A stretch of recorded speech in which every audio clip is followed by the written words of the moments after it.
Welcome to another episode of the Due North podcast here from Compass Bible Church, Treasure Valley, where we are seeking to navigate life and theology according to the compass of God's Word. I'm Ben Blakey, and I'm joined by another one of our pastors, Charlie Matz, here. And today we're digging into a very practical topic. We want to dig into the topic of marriage, and we want to dig in specifically to communication in marriage. And really what we're going to spend most of this episode doing is sharing the 10 marriage communication commandments. Oh, wow. That sounds exciting. It will be exciting. Do we have a stone tablet where we're going to present these from? Or? I really wish. That would be cool. We'll have to plan out for props more next time. Yeah, absolutely. But tell us a little bit just about where this is not coming out of nowhere. This is coming from a class, right? Absolutely. Yeah, we did a class called Building a Biblical Marriage, and that class was walking through various topics on marriage, but one of them was communication. And in that class, we had these commandments, these rules that came out of the teaching of how to communicate biblically. Yeah. And one of the reasons you're here today, and even you were teaching that class, is one of the things you focus your time and energy on at our church is counseling.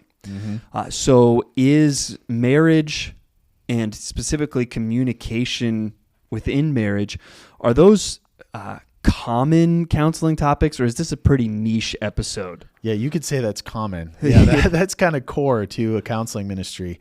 You're going to always have, at the end of the day, somebody in marriage counseling and dealing with communication. Yeah, you've got two people, and marriage counseling is really unique because you've got two souls with two hearts, both needing counsel, and that can be tricky because the heart is it's deceitful, it's wicked, it's deep. You gotta go in there and mine that out. And so when it comes to communication, now you got two people who are trying to listen and talk. And so this kind of hits the tuning fork in a lot of people's life when you talk about communication. All right, so we got these 10 commandments, but first we just got some foundational things we want to go over, things that'll help us understand these 10 commandments. So what are some of the foundational things? Yeah, well, I would say starting with listening, actually. When I was teaching the class, I remember even just preparing for it thinking, man, listening is so important to communication. I don't know how much time I've given to that idea, but in going through it, and even just going through something like Proverbs 18, you just see over and over again the necessity to listen well when it comes to communication. You see Proverbs 18:13 says, if one gives an answer before he hears, it is his folly and shame. So right there, we need to listen and understand and seek that. Proverbs 18:17, the one who states his case first seems right until the other comes and examines him. So there's this sense of being patient and listening well when it comes to communication. Yeah.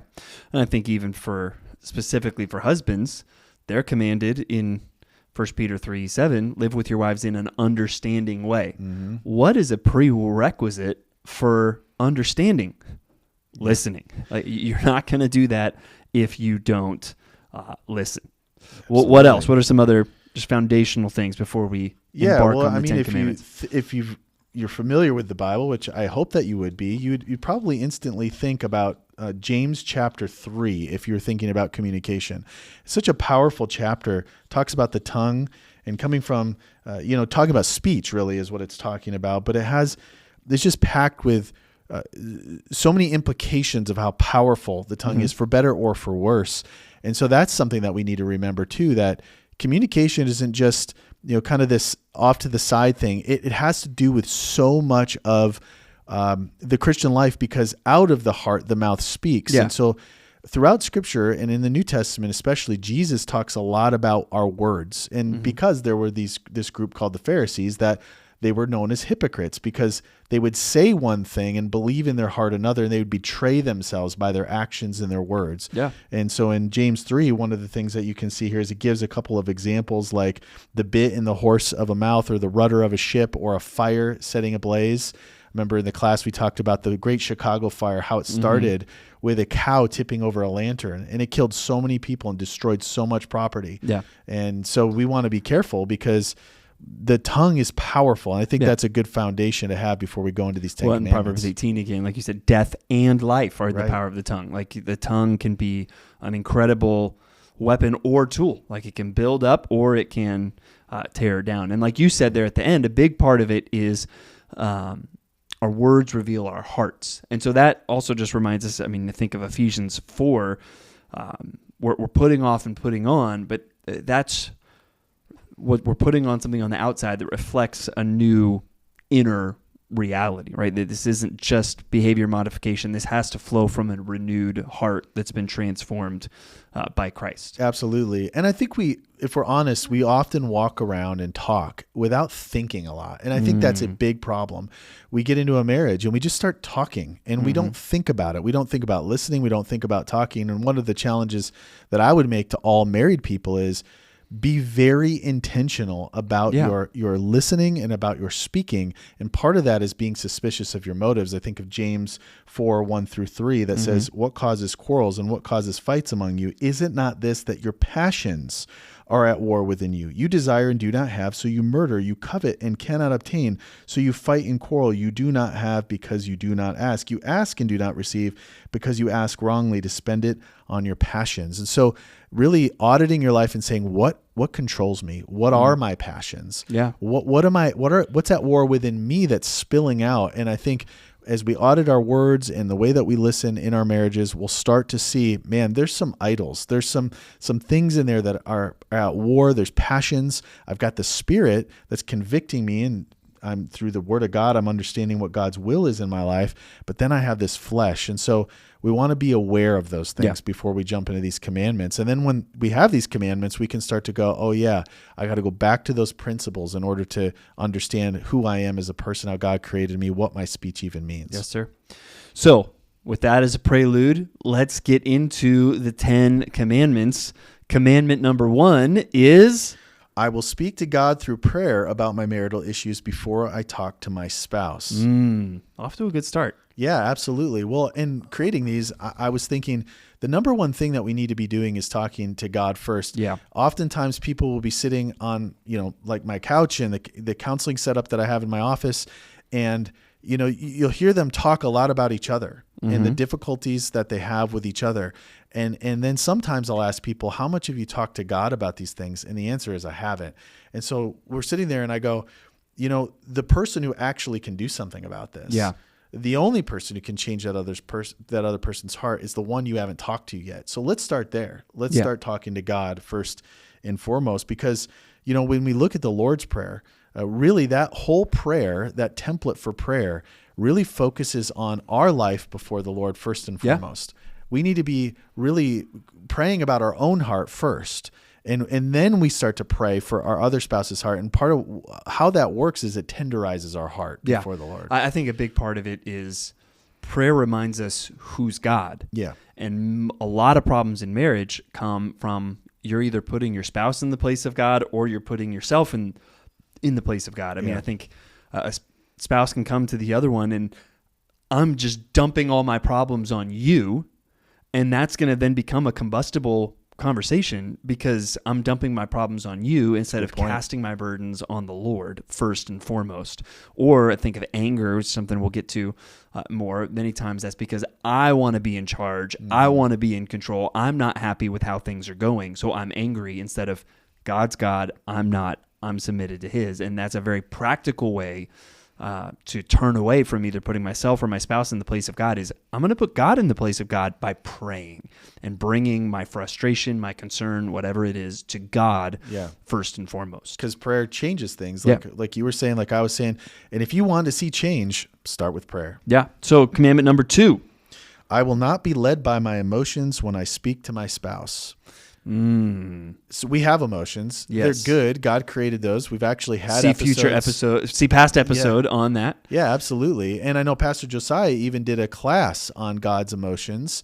And so we get emotions from being created in the image of God, and we want to understand those. But I always say emotions are good indicators, bad dictators. Yep. They indicate something's going on in our heart or something's going on that we're responding to. But following them, that's not such a good idea in our lives. And getting swept away by your emotions, it can be a very dangerous thing.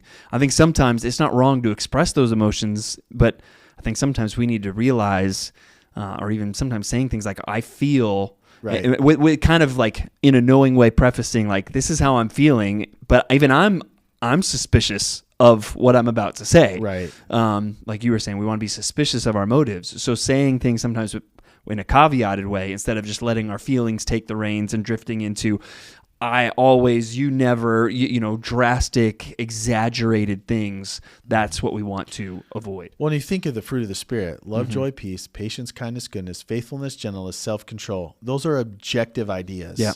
And a lot of times there can be emotions wrapped around those words, but those are the fruit of the Spirit. So at the end of the day, the Spirit needs to be leading us and compelling us, not our emotions. Yep. Commandment number 3. I will have self-control with the tone and volume of my voice when I'm speaking to myself, speaking to my spouse. Yes. And myself. I guess so. Yeah. I think, when you hear this commandment, I initially think of Colossians 3:18, just the commandment, basically the command for husbands to not be harsh with their wives. And I think of another proverb here, Proverbs 16 verse 32 says, whoever is slow to anger is better than the mighty, and he who rules his spirit than he who takes a city. Sometimes the greatest indicator of how strong you are, it's not how much you can bench, it's not anything, it's can you control yourself in a hard conversation? That's really or good. In a difficult moment, right? That's mightier than the one. If you can rule your spirit, and that's where I think there's a connection. If you can rule your spirit, you can rule your tongue, because your tongue is being controlled by your spirit. If you can rule your spirit, tame your tongue, that's mighty stuff. Yeah, and I think that this is a commitment that you're making. And again, going back to this idea of being intentional, I think sometimes just words get said and we don't think about it. But when you make a commitment like this, you're going to check yourself before you wreck yourself. Testify now. And also, stop blaming your bad tone and volume on the other person. Yeah. You don't have control over your spirit. So that's a place a lot of people need to start is, hey, my tone, my volume is out of control. That's on me. Yep. And I need to own that. Commandment number 4. I will be honest about my own heart to my spouse. What do you mean by that? Well, I mean being vulnerable. Yeah. Because oftentimes I've noticed this in my own life. When I have bad communication that's even rooted in anger, sometimes it's because I'm not communicating what's actually in my heart because I'm either afraid or I'm prideful or whatever. I need to actually share my burdens. You think of Galatians 6:2 that we need to bear one another's burdens. Well, we need to share our burdens with our spouse. So if we're not vulnerable before the one person we're one flesh with, we're going to be in trouble when it comes to communication. Well, and when I take people through premarital counseling, one thing we always talk about just in the practicals of conflict resolution is you need to calmly but clearly state your own desires. Yeah.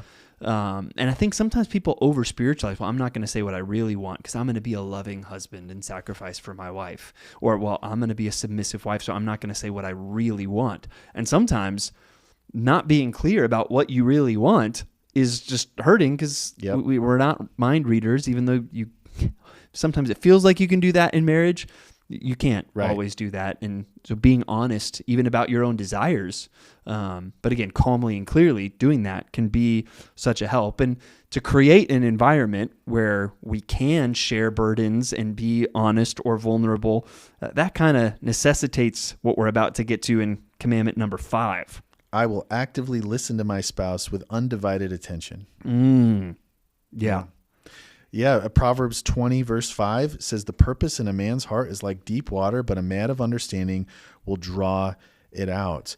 I want to actively listen to my spouse. This goes back to us talking about listening, Proverbs 18, looking at all those verses at the beginning. But we really need to work at understanding our spouse. It is, how often do we... Oh, I'm sorry. Were you saying something? Yeah. Oh, sorry. I got caught up on my phone. I think you get the point. Are you saying I shouldn't? Did I just break rule 5? I mean, you're not my spouse, to be clear, but did I break rule 5? Yeah, you are in big trouble. So there's some things we might need to put down. Yeah, absolutely. That should almost be like asterisk commandment 11, right? Yeah. Put down the phone. Yep. I commit to putting down my phone. Or even this sometimes might be There might be a time and place to say we need to have this conversation in another time and another place. Yeah. Because, for instance, there are children around right now, Yeah. and we can't give each other our undivided. Like, this is a conversation that needs undivided attention. We can't do that right now for whatever reason. Yep. So we need to prioritize to lock in and have this conversation. Yeah, and this is another way to help you avoid impugning motive to people. Oftentimes we get into bad communication that turns into sinful conflict because we think the other person's actually saying something they're not. Yes.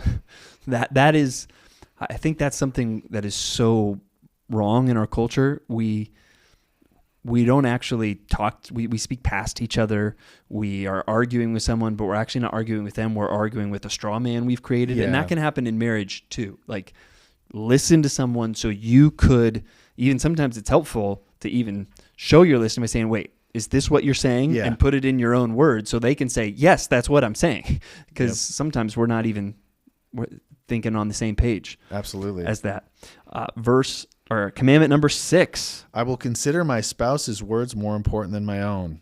Philippians 2:3-4, we all know it. It says, do nothing from selfish ambition or conceit, but in humility count others more significant than yourselves. Let each of you look not only to his own interests, but also to the interests of others. And I love how this starts. Do nothing. Nothing from selfish ambition or conceit. So I think we need to really work at this because it's not natural in our flesh to think the other person's words are more important than our own. Yeah. And I think there's some practical things that come along with this. Don't interrupt. That's one way to show that both 5 and 6, I'm listening with undivided attention and I'm showing you that I think your words are important because I'm not cutting you off, doing things like that. That's important. I think this is something for husbands to work hard at demonstrating. I think sometimes, generally men like to think of themselves, I'm being more objective, fact-based. My wife, she is being led by her feelings, and it causes us to be overly dismissive of what our wife is saying because it's like, well, that's just your feelings, but God has commanded us to live with them in an understanding way. So we need to understand what she's feeling and why she's feeling it and not dismiss that. We need to give the right weight and importance to listening to someone sharing what they're going through so that we, especially as husbands, can fulfill that direction in 1 Peter 3:7 to live with them in an understanding way. Commandment number 7. I will wisely time what I say according to what is best for my spouse. And this comes from the idea that there is not it's how you say what you say when you say it. I had a wise man once tell me that. And there's times when you have something that is true and right, and it maybe needs to be said at some time, but maybe now is not the time. And so that's another way we can love our spouse in good communication is saying, you know what, I'm going to pray about this, go back to commandment 1, and I'm going to bring this up later on and let the Lord do some work in both of our hearts before I bring it up. Yeah. And there could be a variety of factors. We mentioned earlier, just the practical component of this is just not the right context. There's too many distractions around. Sometimes, in the heat of a moment is just not the best time to say something. It might be true, but you're both on edge, you're both heated, you're both feeling the flesh in that moment. Like, hey, I need to say this at a different time in a different place to love and serve the other person. Maybe even just as practical as sometimes realizing it's late, we're tired. Now's not the time to say this. Because like you said, we need to go to sleep and live another day. I think the more you mature in a marriage, the more you get to that place more often, right? Where you realize that we don't want to go to bed angry. That's actually biblical, but we don't need to solve all of this problem right now. Yeah. All right. Commandment number 8. I will speak tenderly to my spouse.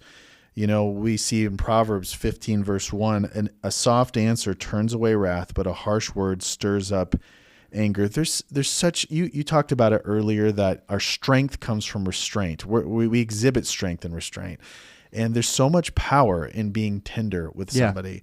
And I think I want to talk to the husbands on this because there's a sense in which we're kind of known at times for being more harsh. Now, I know that's not a rule. There's definitely... But the Bible doesn't tell the wives, don't be harsh with your husbands. It says that to the husbands. Good point. Yeah.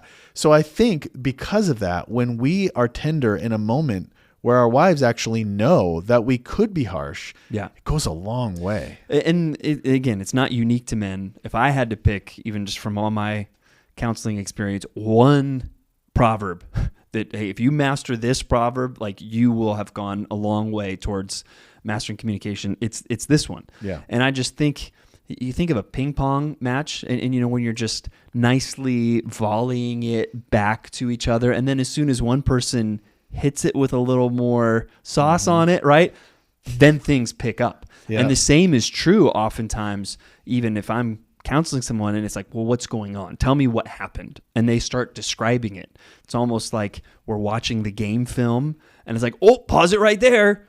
Somebody just said something harsh. And then usually that's not then, okay, we're off to the races. It's like, okay, let's see what happens next. Play. Oh, then the person responded harsh to the harsh thing, and now we're off to the races. I feel like you just created a new counseling system where we put some cameras in the kitchen and the living room, and we just watch the tape together. That's what happens. And so many times, if one of the two would have just chosen, whether it's the initial harsh comment or if you would have just taken that harsh comment and instead of responded in kind, responded gently in a way to kind of diffuse the situation, maybe like, oh, I'm sorry, even though you're not sure what it is you're sorry. Oh, I'm sorry. What is it that you're upset about? Like, just a gentle response that can defuse and stop some eruptions and explosions that turn into bigger conflicts.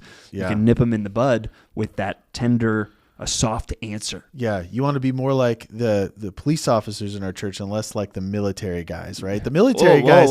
Now, let me explain. The military guys are to go in and they're to get the job done, right? They're not necessarily always trained in de-escalation, whereas police officers are trained in de-escalation. And that's the way we want to be. We don't want to be pulling out the heavy artillery and taking down the enemy. De-escalate. Number 9. I will not roll my eyes, sigh, or make negative facial expressions when my spouse is speaking. Now, why such a specific commandment? Why did we put this one in here? Well, because we need to realize that all communication is coming from the heart. It's not just our words, and some of us need to realize it's also what we text. It's also what we post, but it's our body language as well. And we can communicate to our spouse a lot of sin and negativity just through our body movements and our facial expressions. Well, and I think those things, rolling your eyes, sighing, whatever it may be. Let's just go to Ephesians 5. Husbands, what are you supposed to do? Love your wives as Christ loved the church. That kind of body language is fundamentally unloving. Yeah. And at the end, it's like, hey, wives, you love your husbands, husbands, you love your wives, and wives, you need to respect your husband. Right. Well, again, that kind of body language is fundamentally disrespectful. So this is not helping you husbands love your wives. This is not helping you wives respect your husbands. And so we need to put these kind of things away because they are actively the opposite of what God calls us to. One thing that I challenge the class on is the next time you have an argument and it's becoming sinful, just say, let's pause for a moment. Let's go do this in front of the mirror and just see the way you look. Because I think, again, we're not really aware of all the ways that even just when someone's talking and you lean in as if you're waiting for your turn to speak, all of that stuff communicates. Absolutely, yeah. And finally, I will attack problems and not my spouse. And I do mean ultimately physically. We shouldn't attack each other physically. Yes. But what I really mean here is that oftentimes there's something you guys are trying to solve. I should say us, right? All of us are dealing with this in our marriages. There's something you're trying to solve and you end up attacking each other. You get off how many times have you said in your marriage, how did we even get here? We started talking about salad or something random like that, and now we're in a full-blown sinful conflict. Well, we want to go back to let's solve problems together and not attack people. Well, and that's where I think all of these things, when you apply them, what you want to do, because many times it is, there's a problem, and that's what this heated conversation is about. But when you follow these principles, and that's where I would say, these principles need to be built on top of a relationship where husband, the pattern is you're loving your wife in a sacrificial way. Wife, the pattern is you're respecting your husband, submitting to him as to the Lord. When that's the background, and then you follow these practical things in communication, you're building a framework where, hey, we're not attacking each other. We're a team. attacking the problem. Absolutely. We're a team working together to address whatever the issue is, because that's not the issue. Our hearts are the issue, and when our hearts are in the right spot, when we are doing what we're supposed to, when we're living out these practical things, then we'll be a team working together. And as the old saying goes, teamwork makes the dream work. Absolutely. So Right. Any closing comments before we leave these 10 Commandments? Not really, other than just it really starts with our own heart, and we need to be suspicious of our motives, and we need to audit our communication. Mm-hmm. And it might not be a bad idea to ask our spouse, hey, how am I doing with communication? Because there might be some things we're not totally aware of. Perhaps watch this episode together, or maybe separately, and bring some notes, to a date night. I don't know. Yeah, absolutely. Could be a helpful thing. Well, thank you for listening to this episode. And as we mentioned, this is from a class. That was, how many weeks was this class? I believe it was 12 weeks. 12 weeks. So there's a lot more where this came from, and you can find that class in the show notes, but also I'd encourage you check out our Compass Classroom page. And so that's where, remember, go to compassbible.tv or revivalfromthebible.com to get more resources to help you live a life that pleases the Lord and to navigate life and theology according to the compass of God's Word. Until next time, may the grace of our Lord Jesus Christ be with you.